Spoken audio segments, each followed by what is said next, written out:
ಜೀವನ ಪರ್ಯಂತ ಶಾಪ. ಸ್ವಾಮಿ ಬೆಂಗಳೂರು ಸಿಟಿಲಿ ಎಲ್ಲೋಗೋಣ ನಾವು ಹುಡ್ಕೊಂಡು ಹೋಗಬೇಕು ಒಳ್ಳೆಯದಾಗಬೇಕು ಅಂದರೆ. ಪಕ್ಕದಲ್ಲಿ ಮೋರಿ ಹಾಕ್ಬಿಡ್ದು ಎಷ್ಟೋ ಜನ ಡಸ್ಟ್ಬಿನ್ಗೆ ಹಾಕಿಸ್ತಾರೆ ಮಾಡೋ ಪುಣ್ಯಾತ್ಮರು.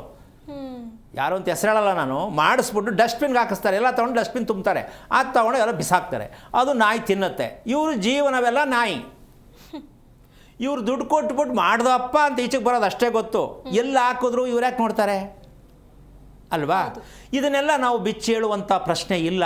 ಯಾಕೆ ಅಂದರೆ ಇದಕ್ಕೆ ಇನ್ನೊಂದು ದೊಡ್ಡ ಶಾಪ ಏನು ಅಂದರೆ, ಇದೆಲ್ಲ ಎಲ್ಲರಿಗೂ ಇಲ್ಲ ರೀ, ಬ್ರಾಹ್ಮಣೋತ್ತಮರಿಗೆ ಮಾತ್ರ ಇದೆಲ್ಲ, ನಿಮ್ಗೆ ಅದೆಲ್ಲ ಏನೂ ಇಲ್ಲ ರೀ, ಎಡೆ ಇಟ್ಕೊಂಡು ಹೋಗ್ರಿ ಅಂತ ಹೇಳುವಂಥ ತಪ್ಪು ಮಾಹಿತಿ ನಮ್ಮ ಭಾರತ ದೇಶಕ್ಕೆ ಈ ಸಮಸ್ಯೆಗೆ ಕಾರಣ.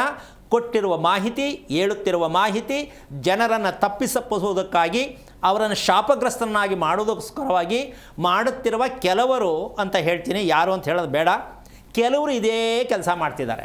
ದಾರಿ ತಪ್ಪಿಸುವುದೇ ಅವರ ಕೆಲಸ. ಯಾಕೆ ಅಂದರೆ ಹುಷಾರು ತಪ್ತಾ ಇದ್ರೇ ಮೆಡಿಷನ್ಗೆ ನಮ್ಮ ಹತ್ರ ಬರೋದು. ಹಾಗೆ ನಮ್ಮ ದೇಶದಲ್ಲಿ ಇರ್ತಕ್ಕಂಥದ್ದು 2 ರಸ್ತೆಯಲ್ಲೂ ಕೂಡ ಟೋಟಲಿ ಎಲ್ಲ ಮುಚ್ಚೋಗಿದೆ, ಶಾಪವಾಗಿ ಪರಿಣಮಿಸುತ್ತಿದೆ. ಇದಕ್ಕೆ ನಾವೇನು ಮಾಡಬೇಕು ಅಂತಕ್ಕಂಥ ವಿಷಯಕ್ಕೆ ಇವತ್ತು ನಿಮಗೆ ವರ್ಣನೆ ಕೊಡ್ತಾ ಇದ್ದೀನಿ.